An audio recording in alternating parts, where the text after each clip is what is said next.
Matt, I mean, we got to say Big D's the MVP of this show. Yep. Thank God for Big D and his IT prowess for getting this whole thing off the ground. Well, we got to get him on a show one of these times because it has to be on a crucial Jets game because, you know, the New York Jets are playing pretty good, and we got to talk. We'll start with football. We'll start with our Thursday night recap. I mean, speaking of Big D, you know, the New York Jets pounced the New England Patriots 24-3. Drake May came in for the fourth quarter, but you know what? That's a sign that Drake May is probably going to be in a quarterback soon for the New England Patriots.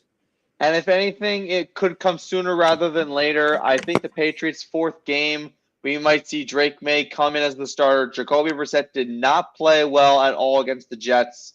So maybe Drake May got his little reps on the bench, and maybe he's ready to come in. It all depends on what Gerard Mayo thinks. But you did say something that really hit the nail on the head. The Patriots got trounced by the Jets. The score didn't really tell the story of the game. The Jets were in cruise control the entire time. Aaron Rodgers looks like he's finally settled into that offense. And the Jets look good. I'm not going to lie. They're a team that has the most pressure. And Robert Saleh was facing the most pressure this year. But if they keep this up, Robert Saleh could be well safe in gangrene. Well, it also depends on two things. Number one, the Jets have to make the playoffs. That's the one thing that will keep Robert Saleh safe. And right now they're on track to do it. I mean, like I said, we said before we got on, 3 games is a small sample size, but right now it's a good start for the Jets. Well, we got to talk about the Giants getting a win against the Cleveland Browns. I mean, Matt, who would have thought that your Giants would get a win? I was thinking they were going to start out 0-3 because with Cleveland, Deshaun Watson was going to be a game manager, run the football, try to get out of bounds, and the Browns would play good defense to win this football game. But tell me, how did the Giants pull off this upset victory over the Browns? 2 words: Malik Neighbors. That guy is like the second coming of Odell Beckham Jr. He's just a phenomenal athlete, makes these amazing catches. Daniel Jones played really well. The defense hung in there, and Deshaun Watson did not make the big plays when he needed to. And right now for the Giants, I'm pumped up for Thursday Night Football. I think the Giants have a chance against the Dallas Cowboys. I can't believe I'm saying that, but I'm pumped about that. We'll have to see about that, but we also got to talk about another 1 p.m. Eastern game that was kind of bad, but a lot of people said the New Orleans Saints should have won this game. The Philadelphia Eagles did not score a lot of points against the Saints. It was going to be Vic Fangio versus Clint Kubiak, but it just did not happen. The Eagles won, but it was just not a good win for the Philadelphia Eagles. Nah, it was a very, very ugly, low-scoring game for both teams. The Saints had the lead for a majority of the contest, but then Saquon Barkley broke out a big 65-yard run to put the Eagles in front, and then the game-sealing interception by the Eagles defense sealed it. But I'm telling you right now, this Eagles team, they're 2-1, but they're not a good 2-1. They barely escaped the Packers in Germany, and they barely escaped the Saints in New Orleans when the Saints were not having a good day. If I'm the Eagles right now, I think I'd be. Oh, you're talking about in Brazil. In Brazil, yeah. So I think that if you're looking at the Eagles right now. Yeah. Oh, go ahead. What were you saying about the Eagles? If you're looking at the Eagles now, are you saying that you should be worried or not worried? Well, right now, they know they have to make some adjustments because you've barely escaped 2 wins in games that you probably should have lost. Like right now, the Eagles could have been 0-3. They're lucky to be 2-1 right now, based on the Packer game, based on the Saints game, and then obviously they lost on Monday Night Football. They could have been 3-0. They could be 0-3. It really could go either way. But the Eagles should be happy with where they are right now. They're in first place in the division, although the Commanders are right on their heels. We'll get into that in a second. But the Eagles need to get down to business. They need to get to what worked in the past, and that's running the football, a good passing game, and they got to get their guys healthy. Apparently, now Devontae Smith's on the IR, so that's a concern. But I think they should get AJ Brown back soon. They should, but you got to talk about the Ravens-Cowboys game. I mean, that was a nail biter. That was a nail biting win for the Ravens. But Stephen A. Smith went crazy again. I know you're happy that the Cowboys lost to the Ravens. Yeah, although this was a little bit too close for comfort, if you would say. The Ravens were up 28-6, and then the Cowboys scored 19 unanswered points, but could not complete the comeback in Dallas. Cowboys fall to 2-1. The Ravens ran all over the Cowboy defense, and they tired out really quickly. The Ravens passing game could be a lot better. They need to get the tight ends involved more. They did not do that against the Cowboys. But if you're the Cowboys, you're 1-2. You're searching for answers at this point. You've lost 2 straight home games.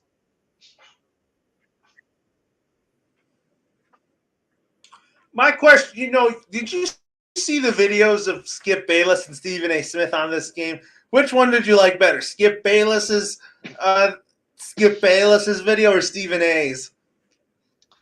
I'm going with Skip Bayless. I think that he knows the Cowboys are in high heat right now. I think he knows that they're not as good as advertised in years past. And Stephen A. Smith was kind of chill about the whole thing. I mean, I think he was kind of on edge towards the end in the fourth quarter. But Skip Bayless's video, I think he expressed concern, and he should express concern. The Cowboys are not that good this year. I got to tell you, Matt, Skip Bayless is a Dallas Cowboy obsessor. Yeah, he's a diehard Cowboy fan. And you know what? And I'll tell you. Yeah. He's always so biased when he says things about the Cowboys, and he always says there in years past you could hear him say the Cowboys will be a Super Bowl team when they're not. Yeah, I mean, he's delusional. And he gets ratings for that. Yeah, he's delusional. That's really what he is. That's the word to describe him. Yeah, I think he is a delusional sports guy that just likes to get ratings, but he just doesn't know the facts. Yeah, and you know what? That's not good in the industry that you and I are in right now. We need to be on point with our facts. We can't be biased, and unfortunately, Skip Bayless is on the tail end of what we shouldn't be. Well, talk about the Chiefs-Falcons game for a minute.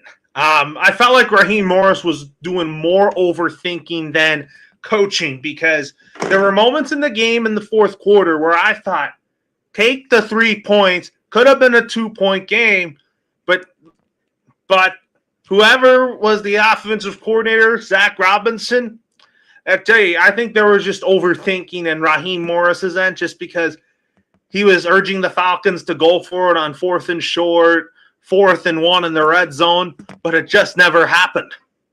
Yeah, those are opportunities you got to have against the Kansas City Chiefs. You got to at least get points on the board. I know taking field goals in that situation is conservative, and no one wants to be a conservative guy, but if you're Raheem Morris and you're up on the back-to-back defending Super Bowl champions, you got to take whatever opportunity you get, and he didn't really do that.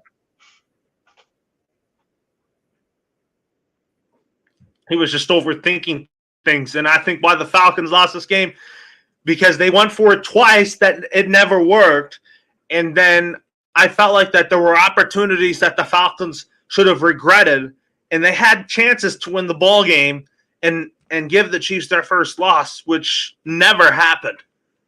Yeah, I think the last play of the game on 4th and 3, you hand it off to Bijan Robinson on a toss. He gets blown up in the backfield. I feel like you got to call a pass play on that one. Like I said, Raheem Morris and Zach Robinson didn't really execute their game plan flawlessly. No, they did not. And this loss was basically on Raheem Morris. Yeah, I mean, listen, this is the second stint with the Falcons. I mean, the Falcons are 1-2. Yeah, they could have been better. They are, but I think we'll have to talk.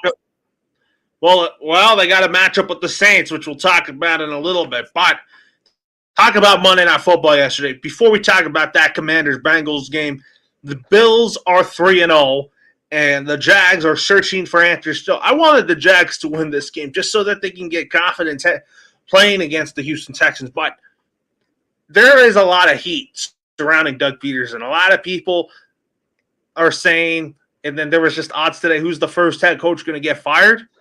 And it's Doug Peterson. And I am shell-shocked about Doug Peterson being the favorite to being the first head coach fired. And I'm like, what did he do that was wrong? It was not totally on him. I just think why the Jags are just playing so poorly right now is because I think it's Trevor Lawrence is just not – he's just not consistent right now. We'll put it that way.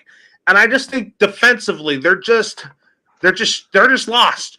And the whole team is lost. So are you going to blame Doug Peterson for that? No. There's so much he can do.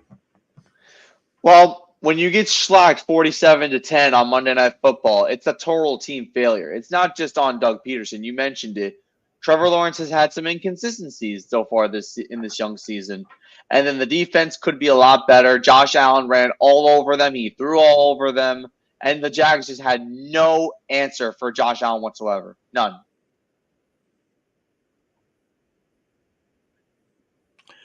Yeah, you're absolutely right. The Jags play in Houston, and that's probably not going to be an easy game for them. And you know the Jags have been pretty good at NRG Stadium in recent years, but with the Texans having an offense with Stephon Diggs, Tank Dowell, C.J. Stroud, that's probably going to be harder.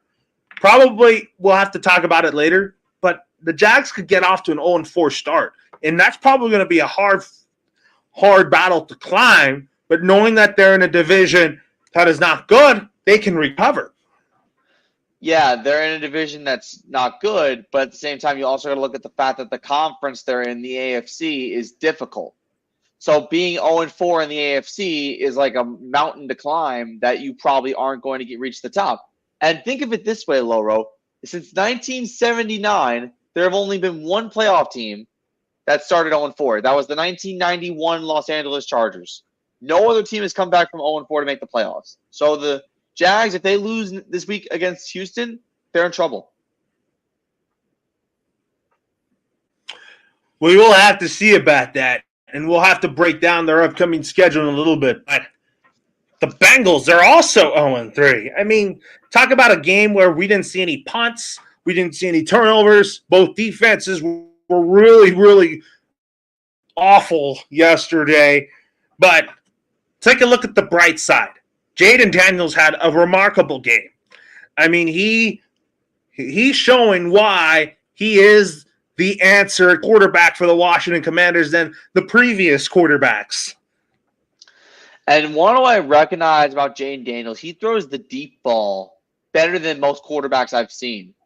He can throw the deep ball really well. He can run the offense efficiently. Terry McLaurin likes working with the guy. So it just seems like the morale surrounding Jaden Daniels is a positive thing for the Washington Commanders. And it seems like of the rookie quarterbacks thus far, Jaden Daniels has fared the best in 3 games.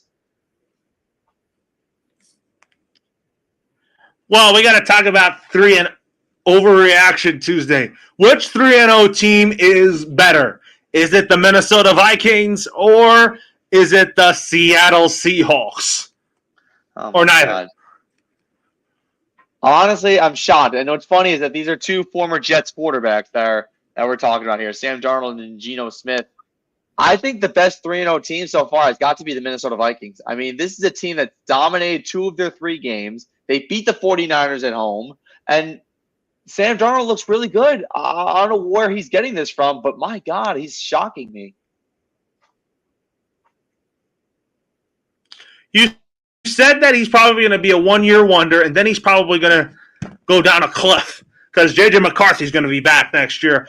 And you know J.J. McCarthy's going to really be he's going to be the future of the Minnesota Vikings.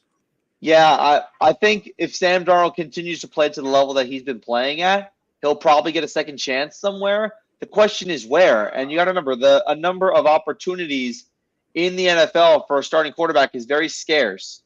So Sam Darnold has shown flashes of what he was like in USC, but like you said, this is probably going to be a one-hit wonder for him. But it's good to see.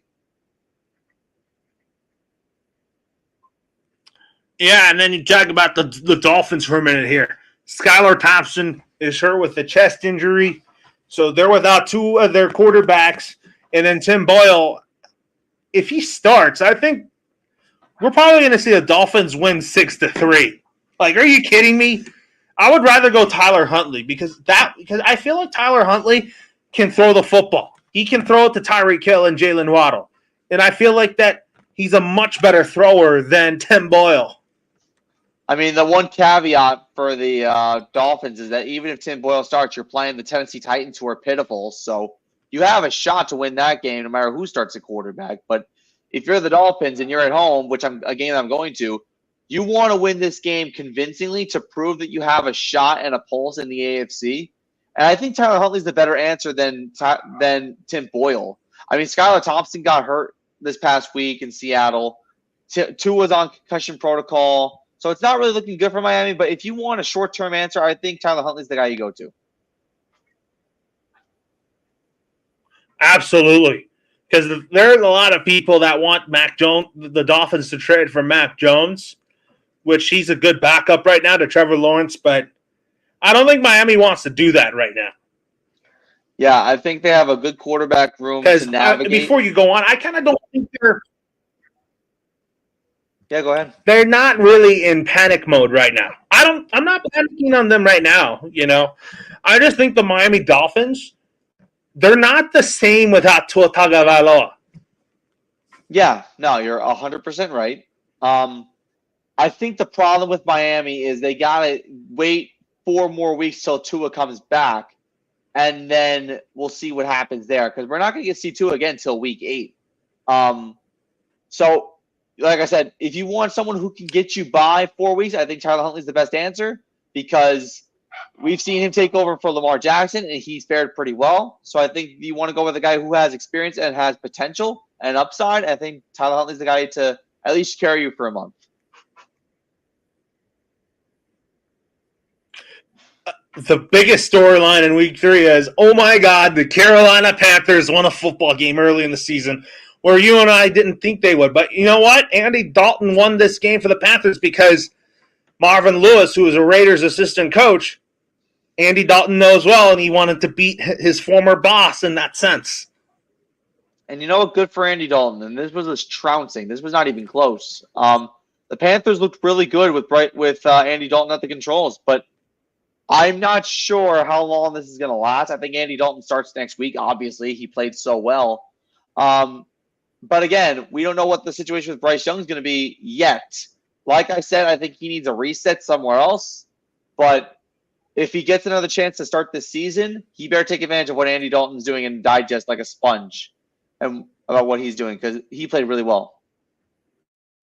Well, yeah, because speaking of Andy Dalton, he's going to be playing his former team. But now to our Week 4 picks. The Dallas Cowboys start Week 4 in the Meadowlands to take on the New York Giants. I mean, Dak Prescott has played pretty well against the New York Giants in his career. But, I mean, the Giants had their Super Bowl against the Cleveland Browns. But the question is, can they get to 500? Or do the Cowboys get their season on track? I'm going to pick the Dallas Cowboys in this game because I think Dak Prescott needs a get-right game, and I think the Cowboys as a team need a get-right game against a team I think they should be beating. Well, I think you hit the nail right on the head. This is a get-right game for both teams. The Giants won against the Browns. They weren't supposed to. The Dallas Cowboys lost to the Baltimore Ravens at Jerry's World. They lost back-to-back home games. Now they go on the road. This is a get-right game for both teams, like you said, but I think the Dallas Cowboys need it more, and I think they get this win.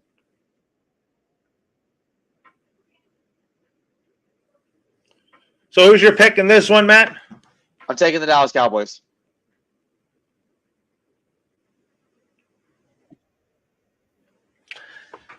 Yeah, you and I are, because I think this is a game they should win. But what if the Cowboys lose? Then I think Stephen A. Smith is going to keep laughing until he can't. He Yeah, can't I take it. know. Yeah, listen, if the Dallas Cowboys lose this game, the sky's going to fall down. I'll put it that way. The sky will come crashing down on them because 1-3 is a very tough hole to climb.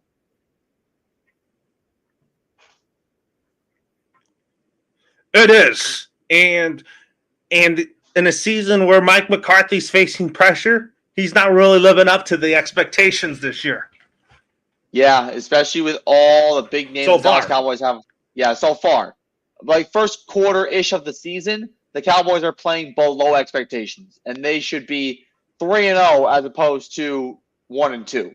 They should be above what they are right now, and they know that they're better than this. But like I said, I think the Dallas Cowboys should win this game. Whether they will beats me. Well, the 0-3 Bengals take on the 1-2 Panthers. It's Joe Burrow versus Andy Dalton. Andy Dalton is really going to want to get his another revenge game against his former team in the Cincinnati Bengals. But Joe Burrow and the Bengals need to get right too. I'm picking the Bengals to win this game. I feel like the Bengals defense needs answers than questions. And I'm pretty confident that the Bengals can overcome this 0-3 start. I mean, the Bengals, if they lose this game to Carolina, their season is in jeopardy because 0-4, like I said, is a very steep hole that you dug yourself into. I think Joe Burrow can finally pick up a win here, but Andy Dalton's not going to go away quietly. He's not going to go away quietly because, look, this is the team he played for, and this is the team that drafted him, and that was the team that he had regular season success with, but no playoff success. Yeah, I think, you know what? Andy Dalton's going to go into this and say, you know what? You should have kept me. I've been bouncing around teams for a long time, but I still got it.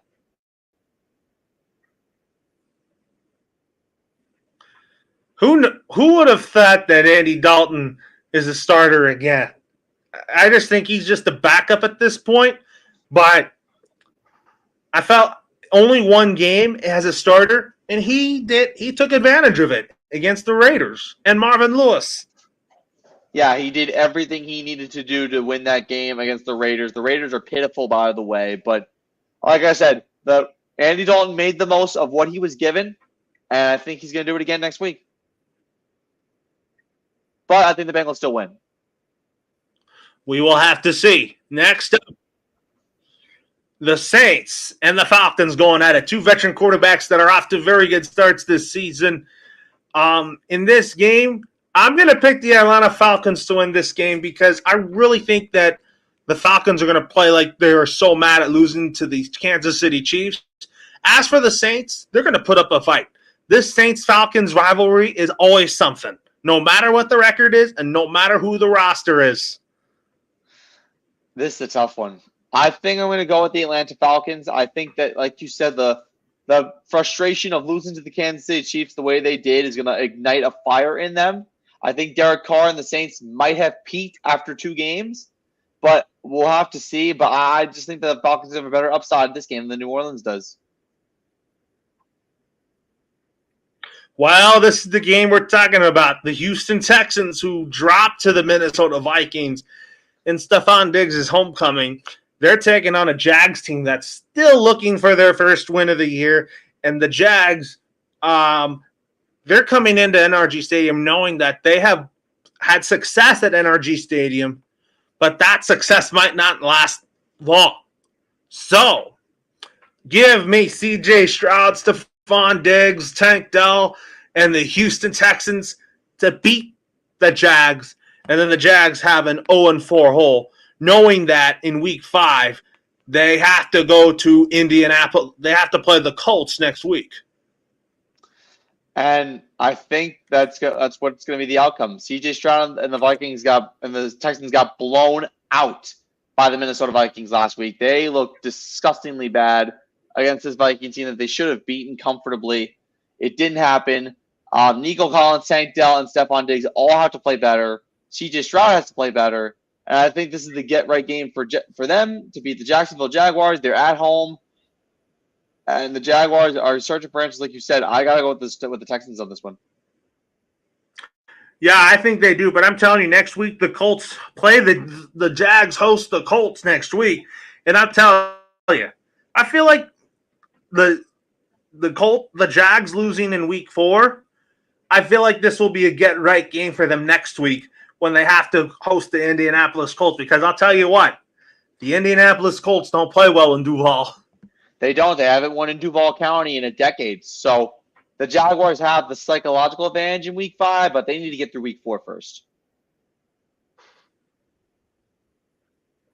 Yes, they have to not look ahead in this game, but back in your neck of the woods, Bo Nix and the Denver Broncos are coming into MetLife Stadium to take on Aaron Rodgers and the New York Jets.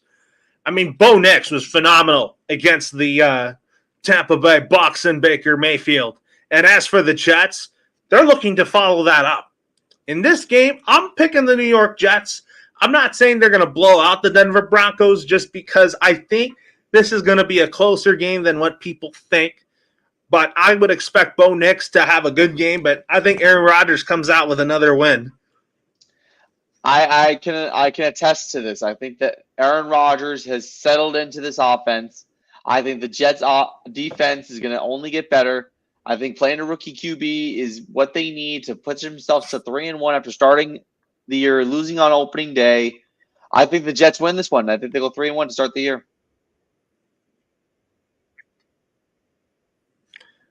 Well, the Indianapolis Colts will take on the Pittsburgh Steelers. I mean, the Colts last week, they had a great win against the Chicago Bears, which boosted their confidence. But I'm like, when are the Steelers going to lose a game?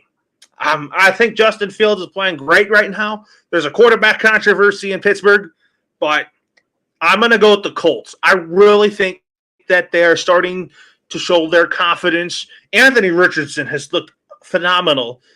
And I really think that if you give the ball to Jonathan Taylor and you run through that offensive line that the Colts have, which is elite, I think the Colts have a good advantage to beat the Pittsburgh Steelers. But Pittsburgh Steelers have a phenomenal defense that their offensive line has a big test against.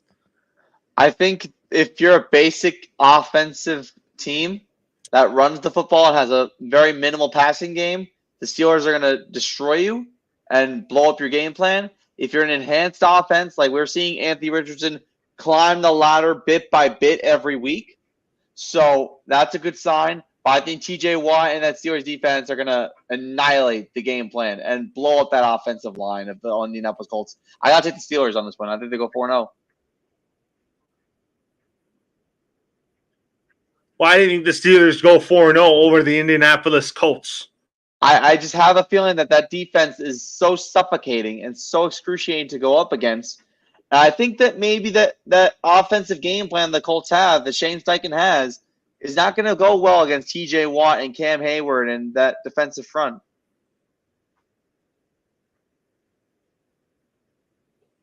Well, the Bears, they lost to the Colts last week. They're 1-2. But a lot of people are saying, fire Eberflus, fire everybody, even though you're 3 games into the season.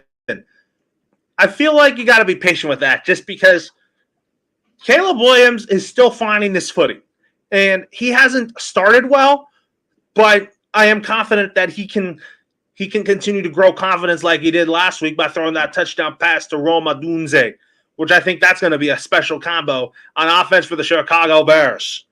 The Rams, on the other hand, they were lucky to beat the San Francisco 49ers because that game-winning – they had a rookie kicker that kicked the game-winning field goal, and Kyle Shanahan's fourth-quarter blunders continued. Yeah, and you know what? You wasted a 3-touchdown effort from Jawan Jennings. It really stinks for the 49ers to lose that way. They're at a 1-2 hole. And now you look at the way that they're playing the Rams. The Rams have actually come alive that third game. They looked really good. They won their first game. The Bears are probably a good deep. I felt like there was people that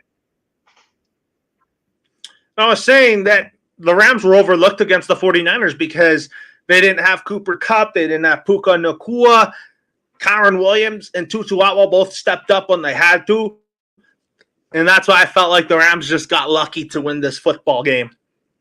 Yeah, the Rams got lucky last week, but I think this week they're not going to be as lucky. I think Caleb Williams and that Bears defense will make big plays. I think Matthew Stafford, without his two top receivers, I don't know why they won last week, but I'm going to say their luck ends in week 4. I'm taking the Bears. I'm picking the Chicago Bears too. I think the Chicago Bears are going to get to 2-2. You're going to slowly build your confidence around Caleb Williams, but there is criticism around Matt Eberflus too that I've been seeing, and I'm like, why are you criticizing him so soon? I mean, they're saying he's not the right coach for Caleb Williams. Well, the problem with Eberflus is Eberflus has had the chance to mold Justin Fields. He didn't do it successfully. And now this is his second rookie QB that he has to mold. And Caleb Williams has had some flashes, but we haven't seen that generational type talent come out of him yet. No, we have not, but it will come. Yeah, I think it's going to take time. Don't you think? That's the thing. Yeah, I think it's going to take time, but I think it'll happen as a matter of weeks.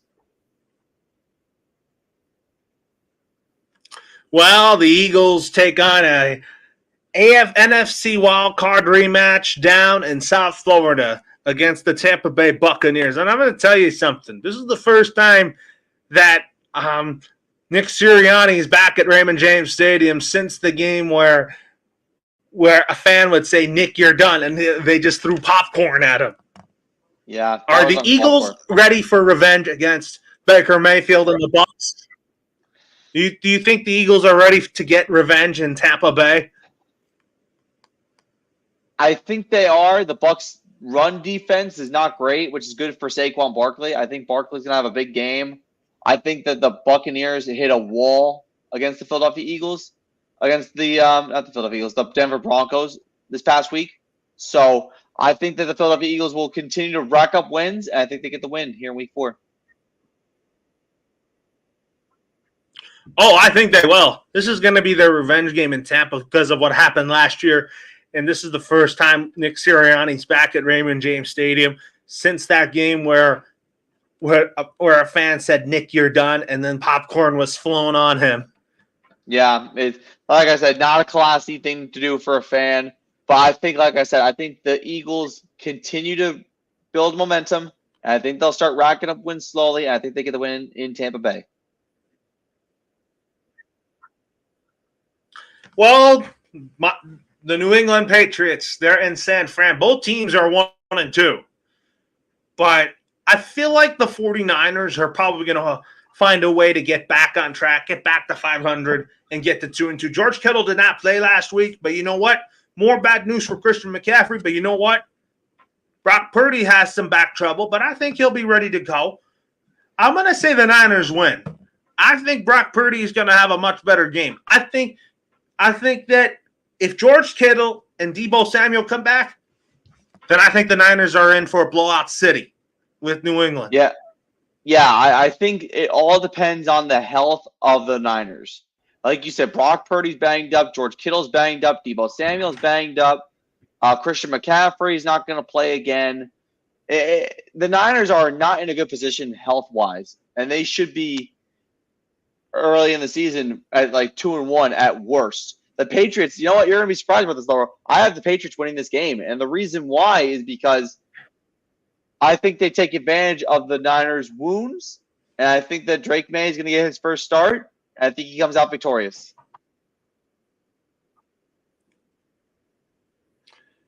Well, I kind of think the Niners will still get this one. I mean, they had a 4th-round running back that really stepped up in week 1, and I still think they have a pretty decent defense around Nick Bosa. They have a lot of talent on the San Francisco sideline, but if you can't stay healthy, you can't win football games, and that's why I'm picking the Patriots to upset here. I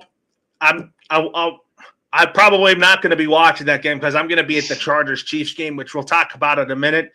But the Washington Commanders are looking to build off their victory over the Bengals in the desert against Kyler Murray and the Arizona Cardinals. I mean, last week the Cardinals played so well. They kept up with the Detroit Lions, but they just came up short. I'm picking the Arizona Cardinals to win this game because I think Kyler Murray can build off that performance. Marvin Harrison Jr. is starting to slowly become the Marvin Harrison Jr. that we know. I think defensively, they still need to fix a thing there and there, but I just think the Arizona Cardinals offense and Kyler Murray, I think Kyler Murray can really explode against that Washington defense that's just not really that good. This is going to be an interesting showdown because I think these are two electrifying quarterbacks, two really good receiving cores. The defenses for both teams have their flaws, but I'm going with the Cardinals. I think the Cardinals have a lot more upside and talent than the Commanders do. Well, I mean, Kyler Murray being healthy has to be one thing, but I also think Kyler Murray has been a better quarterback in this new system, with Jonathan Gannon. Yeah, I think the Jonathan Gannon system has worked wonders for him so far.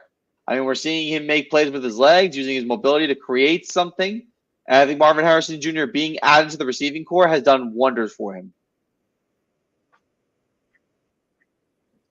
It has. This is a young, exciting Arizona Cardinals team, but I'm not going out on a limb about them winning the NFC West just because I think the Niners can still win that division.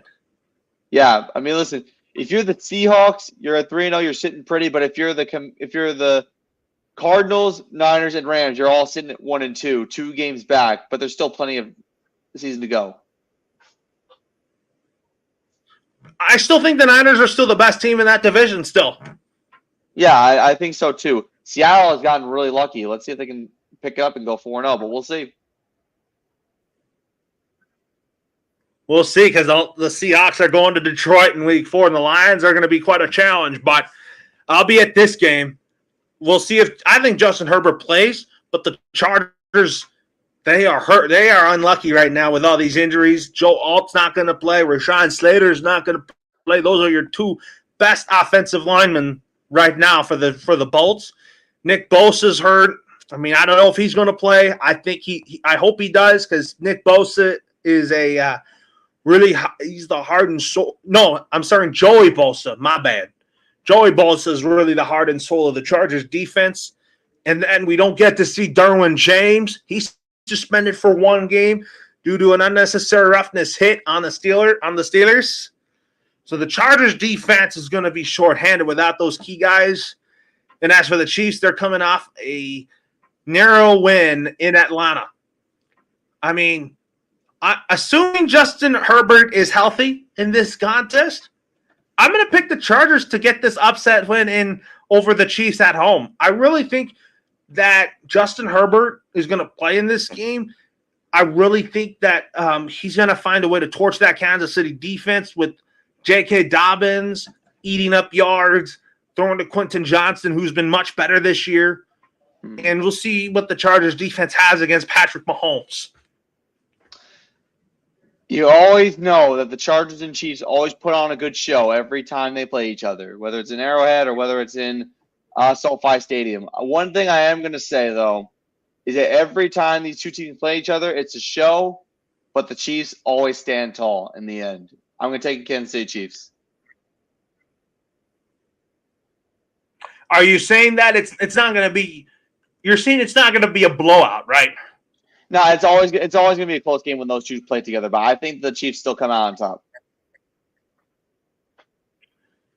How concerned are you about those injuries that the Chargers are dealing with, knowing that they have a bye week in Week 5, and Justin Herbert is re-aggravated the ankle, but thank God that the X-rays came back negative on his foot.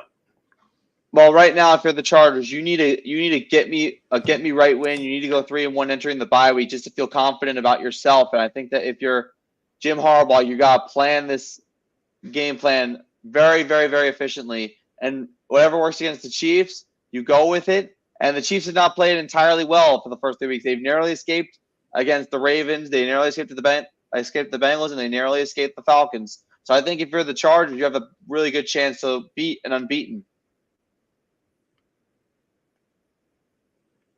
Well, knowing that, you know that, like, if Herbert doesn't play, we talked about if there's a chance that Taylor Heineke might start. And I think that if Taylor Heineke starts, he knows the Greg Roman system because his mobility and skill set really fits that bill that Greg Roman has when it comes to that offense. Because Greg Roman is run first, pass second. Taylor Heineke is a really good runner out of the pocket. We don't want to get there yet if Taylor Heineke's starting. We just need to see if Justin Herbert's going to play. I think he will play, but there is factors of him not playing. Well, you also have to factor how he does in practice. If he gets full reps in practice over the next few days, then that's a good sign that he can go in this game. And I think Jim Harbaugh wants all hands on deck against the defending Super Bowl champs. But I think that in order for this game to be competitive, Justin Herbert needs to play. And do you think Justin Herbert will play Sunday? Yes.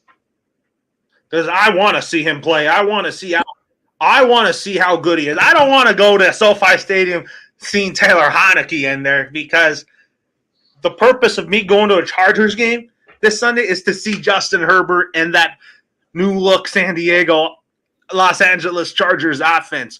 And I feel like Jim Harbaugh is really turning around the LA Chargers culture slowly but surely.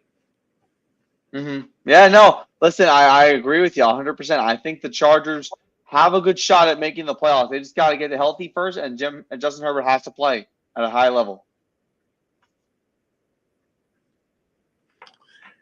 He sure does. But the Cleveland Browns, can't believe I'm saying this. They're playing the Raiders, and let's talk about the Raiders first. I mean, Gardner Minshew is benched for Aiden O'Connell. I know you're not really high on Aiden O'Connell. I really like Aiden O'Connell because I think Aiden O'Connell is an Antonio Pierce favorite. But when is it time to pull the plug on the magic tricks of Gardner Minshew? I mean, I don't know. I think there's a saying that if you have two quarterbacks who don't play well, and so far Minshew and Aiden O'Connell have been inconsistent. If you have two quarterbacks, you have no quarterback. That's the way it goes. The Raiders are missing their signal caller. They don't have a true signal caller that's consistent. And then as for the Browns, those $230 million that you spent on Deshaun Watson are not looking too good right now. The question is, does that mean Kevin Stefanski is going to get the blame for that or no? I mean, unfortunately, you're stuck with Deshaun Watson for the rest of his contract. I think Kevin Stefanski could have done a better job executing play calls for Deshaun Watson. I think he should have been more well aware of the situation, and he hasn't been really well aware of what Watson's capabilities are at this point in his career.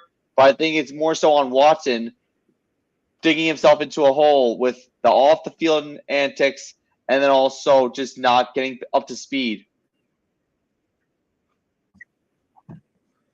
He's really not gotten up to speed with the whole offense for the Cleveland Browns. But in this game, I want the Raiders to get this victory.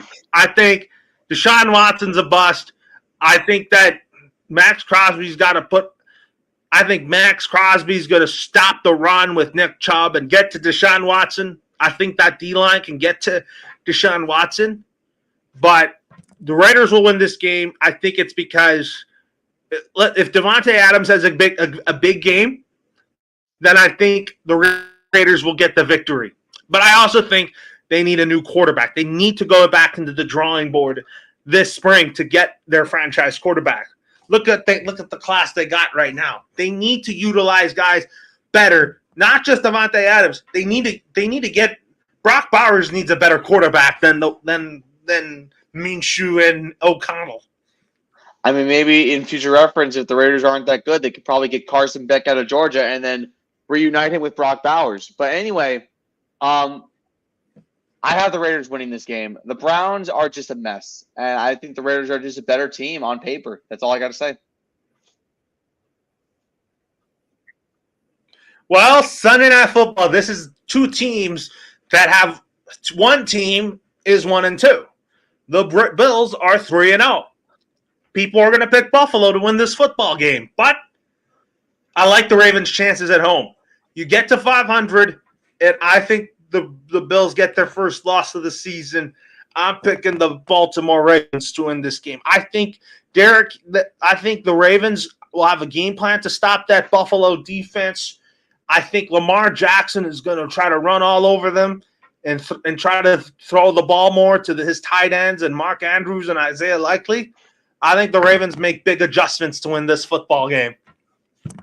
I think if you look at the way the Buffalo Bills defense has been constructed over the last several years, the Bills are never good at stopping the run, and the Ravens are one of the best rushing teams in the NFL. I think this is a perfect scenario for the Ravens to get to 2-2, and then you start building a little bit of confidence from there. I think the Baltimore Ravens win this one. Oh, yeah, I like their chances at home. I mean, I think the Ravens – it took a little time for the Ravens to get their footing, but I really think they're gonna start getting it going with Derrick Henry, with Zay Flowers, with Rashad Bateman, Nelson Aguilar. The Ravens, Yeah, I still think they're the best team in the AFC North. Mm-hmm. Yeah, no, I'm with you on that one. I think that Don't you think? Yeah, no, I agree with you. I think the Ravens had a good building win against the Dallas Cowboys where they dominated for the most part, and then I think that momentum carries into next week in prime time, where the Bills' defense gets stymied by Derrick Henry, stymied by Lamar Jackson. I think the Raven passing game could be much better, but they're doing good anyway.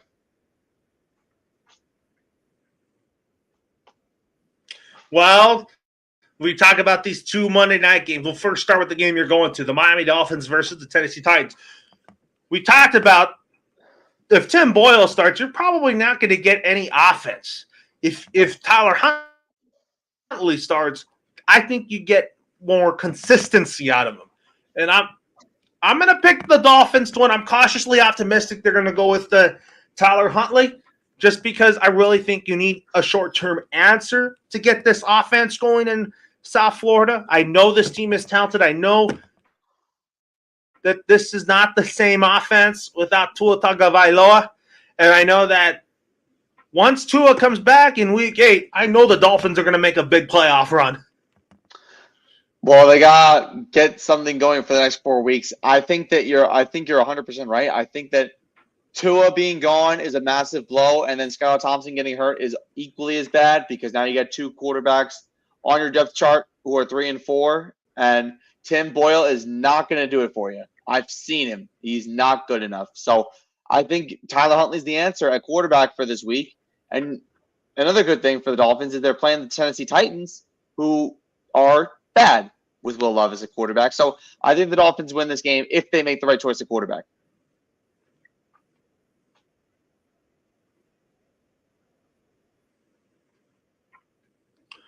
Well, we talk about the Dolphins here. Next week, they go to New England to take on the Patriots. And I'm like, can the Dolphins? Tua dominates the Patriots. But we'll see if these quarterbacks can beat New England at their place, which is going to be a game we have to go over next week.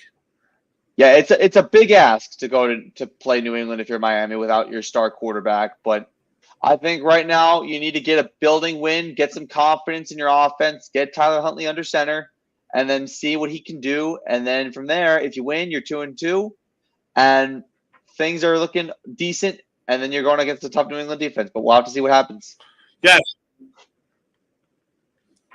Yes, you're going to need that. Yep. Well, the Detroit Lions are coming off a huge win in Arizona, and they're taking on a 3-0 Seahawks team that could go 4-0, which I can't believe I'm saying it. In this game, give me the Detroit Lions to win this game. I just think that Geno Smith's luck is going to come to an end. But there's really brights. Let me tell you something about the Seahawks, Matt. No one thought that their defense was going to be good. Mike Macdonald has done a great job building this defense to being really good. And you and I weren't really a fan of Mike Macdonald being the head coach of the Seahawks, but look what he's done with that defense for the Seahawks. I mean, listen, 3 weeks in, the Seahawks are one of the more surprising teams in the National Football League. Given that they brought a lot of their guys back, it's just the head coach has not been fantastic. I think that the Seattle Seahawks have a decent shot, especially if this is in CenturyLink Field in Seattle. But I'm taking the Lions to win this one. I think they got this.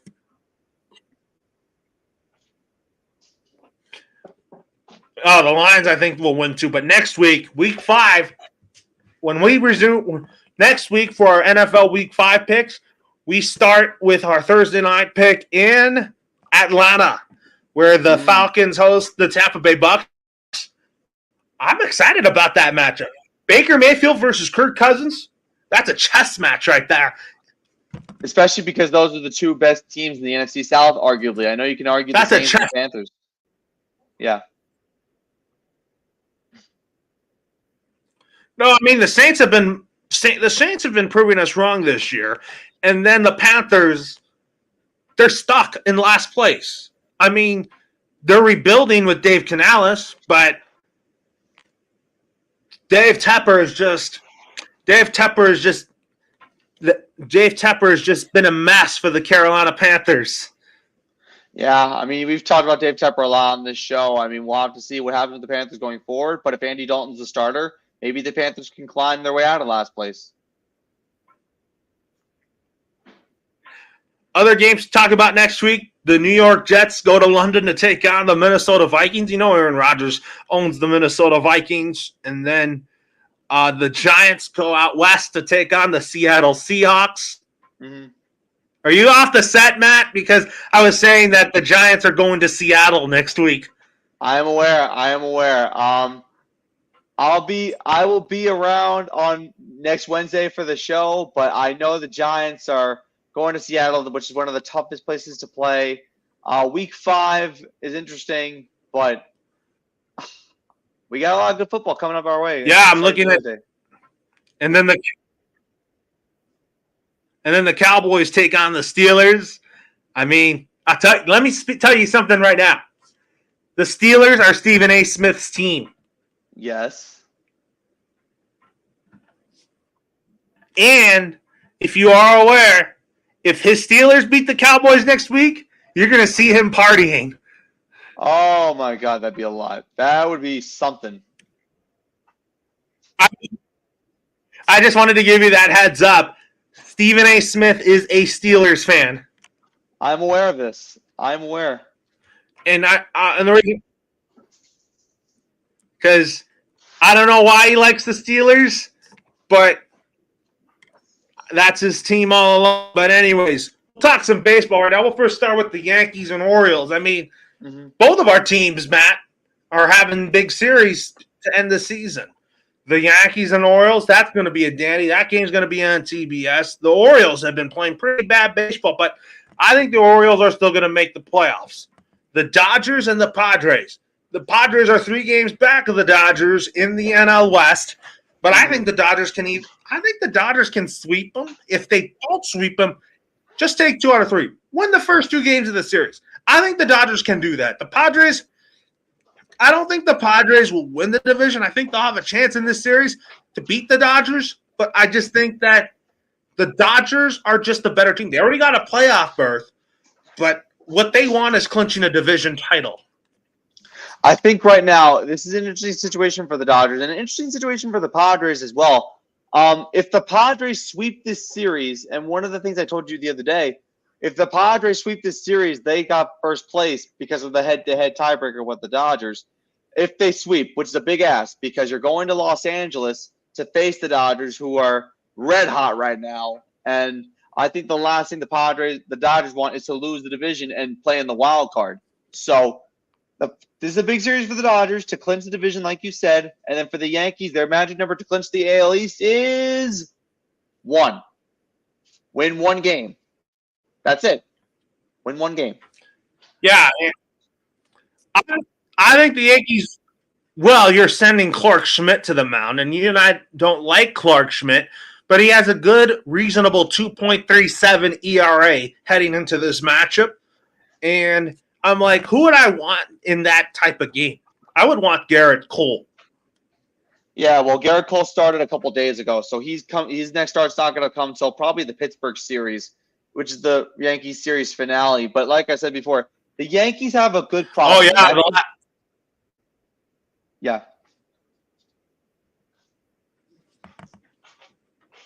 What's that good problem that the New York Yankees have? The good problem that they have is that they have 6 starters, but need 4. As you and I are both aware of, you need 4 starters in a postseason rotation. You know Garrett Cole and Carlos Rodon are going to be starters for the New York Yankees this postseason, but you have to choose 2 of 4. You got Clark Schmidt, you got Nestor Cortez, you got Luis Gil, and you got Marcus Stroman. 2 are going to be in the bullpen. And if I had to pick 2 of those 4 to be in that postseason rotation, I'd pick Cortez and I'd pick Gil just because of how good they've bounced back and the records that they've done this season. I'd put Clark Schmidt in the bullpen just because he's good there. And also, Stroman hasn't had the best season of his career, so I think the bullpen is just where he should be.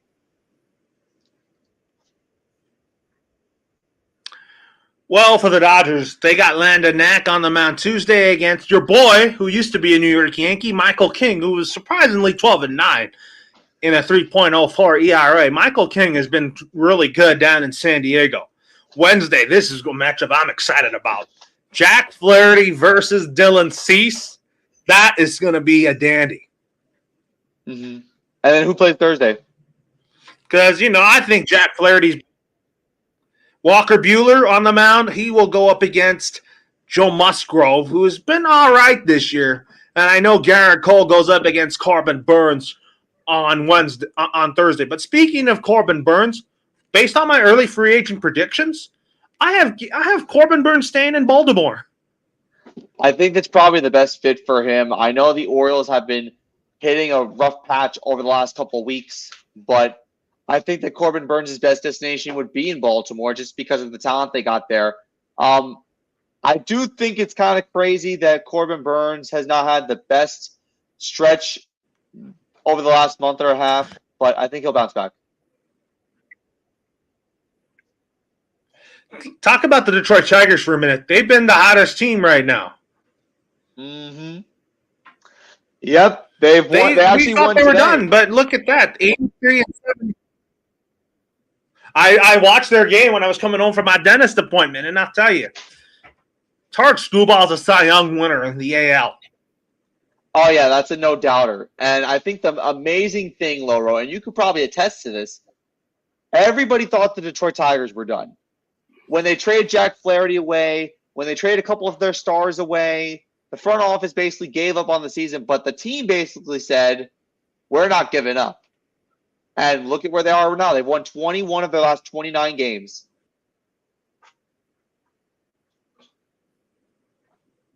And it's a testament because I think A.J. Hinch has done a great job coaching this team or managing this team. Now, let me ask you a question, Loro, and this is actually kind of an interesting question. So, this is an interesting question, Loro. I want to ask you an interesting question. So, if the season were to end today, the Tigers would get the 6th seed in the American League, and they'd face the 3 seed in the American League, which is most likely going to be the Astros. You're talking A.J. Hinch versus his former team. Do you think the Tigers have a chance in that one? yeah, I could see it being a 3-game series, but I think the Houston Astros take this one, but I want to go with Detroit in this one, honestly.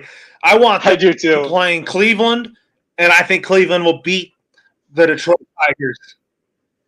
Yeah, I think you're right. It could go 3 games. Because, playoff baseball in the Motor City would. Yeah, if Tigers and Astros happens, I guarantee it could go 3 games, like you said. But I think Detroit should. I want Detroit to win that series so badly. Oh yeah, I mean, like if you look at the National League standings, the Dodgers and Phillies are both tied. But I'm like, do I want the Dodgers to play potentially the Mets or the Padres in that series? I'm like, probably not. I want the Dodgers to not play a division foe again in the playoffs, just because I want them to have a non-divisional opponent in the first round. That way, we have a good opportunity to win a series. Because last year, getting swept by Arizona was not fun. Now, this is actually posed an interesting fact. So let me actually give you an interesting scenario here. There's a chance that the Braves and Mets can both make the postseason, and the Diamondbacks fall out. Because if the Diamondbacks lose a handful of their final games, they fall out. And if, let's say, the Braves and Mets take care of business the final week of the season, let's say, Well, take a look at the Mets and Braves will play. Yeah. The Mets and the Braves will play a big 3-game series this week, and the Diamondbacks play the Giants. And the Giants have been playing spoiler to a couple of playoff hopefuls over the past couple weeks. I think I got to root for the Giants and hoping that Arizona doesn't get in, honestly. Now, the reason why I asked about this, so if the Mets and Braves both get in, it doesn't matter who owns the tiebreaker between those two NL East foes. But I think your best bet is to get the 2 seed. I know the 1 seed is great and all that, but I think if you're the Dodgers, you want the 2 seed. I'd rather you face Milwaukee or Atlanta or the Mets, depending on who comes out, because I don't think the Diamondbacks are going to make it.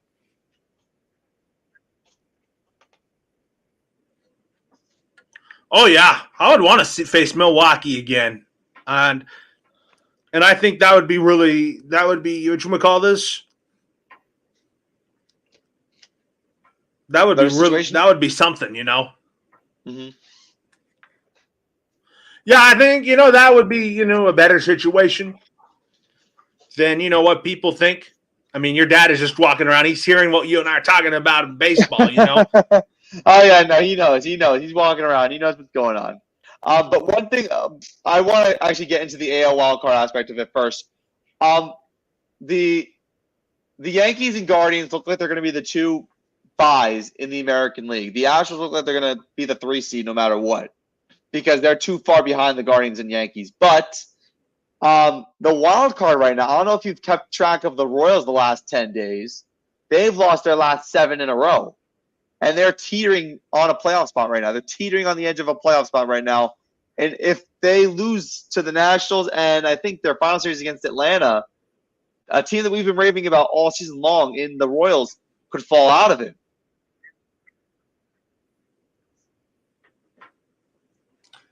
You know what? I feel like Kansas City's going to get in somehow.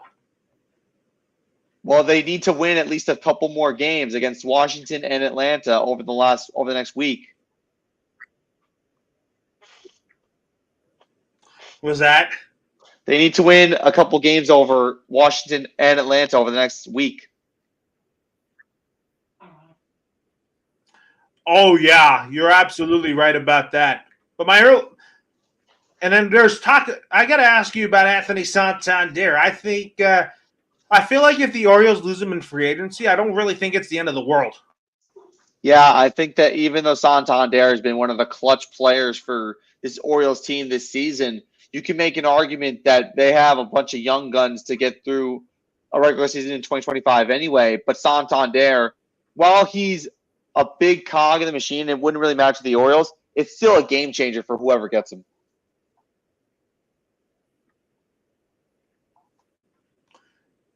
I'm predicting the Giants get him, and I feel like he can be their DH. He kind of has the role of Jorge Soler there, but I feel like the Giants could be better with him, but I still think they're stuck. Yeah, that's the problem with the Giants. I mean, they've been playing spoiler, but that's all they can do at this point. The thing is, they're probably not that. They're not that exciting of a team. I think the Dodgers have owned them since 21. Yeah, that's a good point. And yeah, so let's actually, before we go, let's make our series predictions for this final series between the Braves and the Mets. This is probably the biggest series of the whole week. Now, if you had to pick this series, Laura, who wins the series?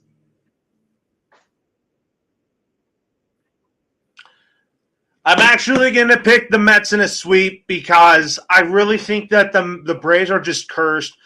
I think they got to reset for next year. But I want to see a Braves matchup next year with Ronald Acuna versus Luis Angel Acuna. I feel like Luis Angel Acuna is going to be a starting center fielder, a starter next year. I think he's going to be their center fielder. I love the way this kid Luis Angel Acuna has played so far. He's been one of the unsung heroes for the Mets over the last couple weeks, and I think winning those three of those 4 games against Philly, I think, has put the Mets in this position. And I'm going to agree with you. I'm going to take the Mets to win this series. I'm going to take them to win 2 out of 3. I think the Braves are going to sneak one on them, but I think that overall, I think the Mets are the better team. For the Dodgers and Padres, I'm picking the Dodgers in a sweep. Even though the Padres pretty much won the season series over the Padres, I think the Dodgers can find a way to still win, you know? I'm going to take the Dodgers to win 2 out of 3. I think that the Dodgers at home is huge. And Ohtani has been on a tear since hitting the 50-50 club. I think he's going to want to tune up for the postseason, and this is the perfect opportunity to. And then the Yankees and the Orioles. I'm going to say Yankees 2 out of 3. I'm going to say the Yankees win the division today. They're going to pop the champagne bottles and celebrate in their clubhouse today.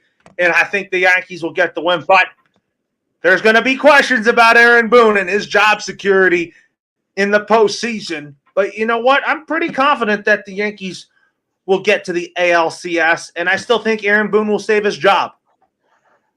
Well, my father's going to want to hear this. If the Yankees win the division tonight, I know you want him gone. Yeah. I know I want him gone, yeah. Here's what I'm saying.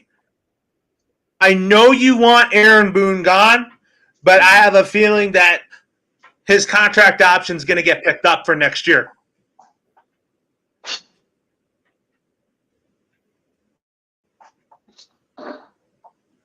That's what I think. That's a rough one for me to stomach. But I'm going to say that to predict my Yankees-Orioles series. I think my father's going to want to hear this. I think the Yankees win the division tonight. And if they're going to pop the champagne, I'm popping the champagne as well. Oh, yeah. But are you agreeing with what I'm saying about whatchamacallit, Aaron Boone? I know you want him gone, but I just don't think he's going to get fired. I mean, the problem with this whole thing with Aaron Boone is that there's really no other person that you could scoop as the new skipper. It's really hard. And I think the thing with the Yankees is they're loyal to long-term managers. So I think, unfortunately, I have to agree with you. I think that Aaron Boone is the guy going forward, no matter what the outcome is. Yeah, he is. No matter the outcome is for the Yankees in the playoffs, I think Aaron Boone, the managers that I think are safe regardless of postseason outcomes, are Aaron Boone and Dave Roberts. Yeah, our 2 guys. Are the 2 guys that I'm mentioning. Those 2 guys are safe. We know the Reds are going to get a new manager because David Bell is gone. I felt like that's the right move for the Reds. They need a voice that could really help this young team and a voice that could be an influence for Ellie De La Cruz and this good young core that the Reds have. Yeah, no, I agree with you. Now, one thing I want to mention before we probably transition into something else, I want to read this statement from John Fisher of the Oakland A's that he released early yesterday. To our Oakland A's fans, this upcoming series with the Texas Rangers will be the final games of the A's storied 57 years in Oakland. And while the A's previously played in Philadelphia and Kansas City, Oakland has been home for the greatest era in the franchise's more than 123-year history. 4 world championships, 6 pennants, and 17 division titles, 7 baseball Hall of Famers, Charlie Finley and his mule, Billy Ball, Reggie and his incomparable swagger, Rolly and his handlebar mustache, Dave Stewart and the stare, Billy King's Holy Toledo, Ricky, the greatest leadoff hitter in baseball history. The list goes on and on. Triumphs, near misses, the 1989 Loma Prieta earthquake in Game 3 of the Bay Bridge Series, the 20-game win streak, a Hollywood movie, and an unmatched cast of players, coaches, and fans. We've had it all. And that, I know, is what makes our departure so very hard. Only in 2021, after 16 years of working exclusively on developing a home in the Bay Area and faced with a binding MLB agreement to find a new home in 2024, did we begin to explore taking the team to Las Vegas. Looking ahead, I hope you will join our beloved A's as we move forward on this amazing journey. I hope I will see you again sporting the green and gold, and I hope we will make you proud. Yours truly, John Fisher. Look, this is just this. Why can't he not even do that in front of a crowd of people? That's just ridiculous. Yeah, this had to be done in public. This couldn't be published in a note. This is pathetic. It is pathetic. I mean, John Fisher is just one of the worst owners in baseball. Why can't you not address a crowd with us instead of releasing a pathetic statement? I thought that statement was just pathetic. Yeah, it really was. I mean, listen, it hits home with everything the franchise has done. It means nothing. It means nothing, exactly. This statement means nothing. When I read it, I'm like, I don't want to read that. Yeah, it's just a whole lot of blibber blabber. Yeah, and the A's for the next 3 years, they're going to be playing their home games in Sacramento before making the move to Las Vegas. Yeah, I know. It's going to be hard for them to find a stadium, but I think they're going to play in a AAA stadium, if I'm correct. Yes, they are in San Francisco. But I want to also, before we end the show, get your thoughts on Charlie Blackmon retiring. You know what? Even if Charlie Blackmon is retiring, you know what? The Rockies are still a bad organization, and I think the Rockies are probably not going to go anywhere for a while. Yeah, I mean, they lost a really good player, and I appreciate Charlie Blackmon for his loyalty to the Rockies organization. I'm shocked that he hasn't been to the playoffs as much as he has. I think the Rockies have held him hostage for way too long, and I think it all finally caught up to him, but I hope he has a great retirement. My question for you is, the Rockies are going to be a young team in 25. And you know, in my show league, the defending World Series champion Dodgers begin their title defense of the 4-game series against the Colorado Rockies. But I feel like the Colorado Rockies are still not going to be a good team heading into next year. They're probably going to lose 100 games like they did this year. Yeah, most likely. I mean, this Rockies team is not set up for success at all. And now that Charlie Blackmon's gone, it's only going to get worse. It is going to get worse. You have Chris Bryant that you're stuck with, and Chris Bryant can't even stay healthy. You're going to have to change positions with him because I feel like Chris Bryant is probably more of a DH at this point. Yeah, it's a shame, but it's true. I mean, the Rockies are rock bottom. Not Chicago White Sox rock bottom, but pretty close to it. They are close, but I think the Rockies are better than the White Sox in a sense, like based on the wins and losses. But for the White Sox, I mean, a lot of people haven't gone to their games, but I'll ask you, is Jerry Reinsdorf going to sell the team? Should he sell the White Sox? Yeah, that's a good question to ask. I've heard reports that that's a possibility. I think a new regime is probably needed in Southside Chicago because I've never seen a team this bad in the modern era. And the White Sox have done something that I didn't think anyone could do. They're going to pass the 62 Mets for most losses in a season. And you know what? That's unacceptable.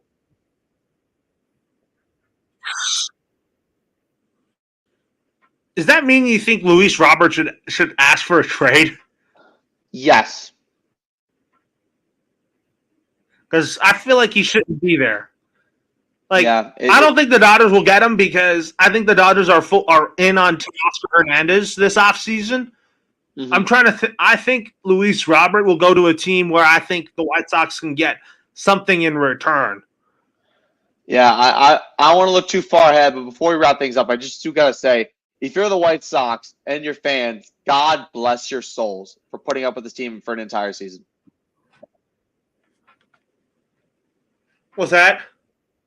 God bless White Sox Anyway, fans for putting. Yeah.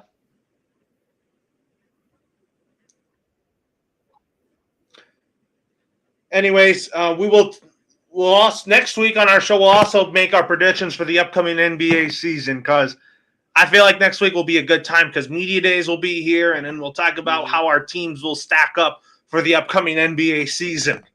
Sounds good to me. Anyways, have a good day. Good night, everybody.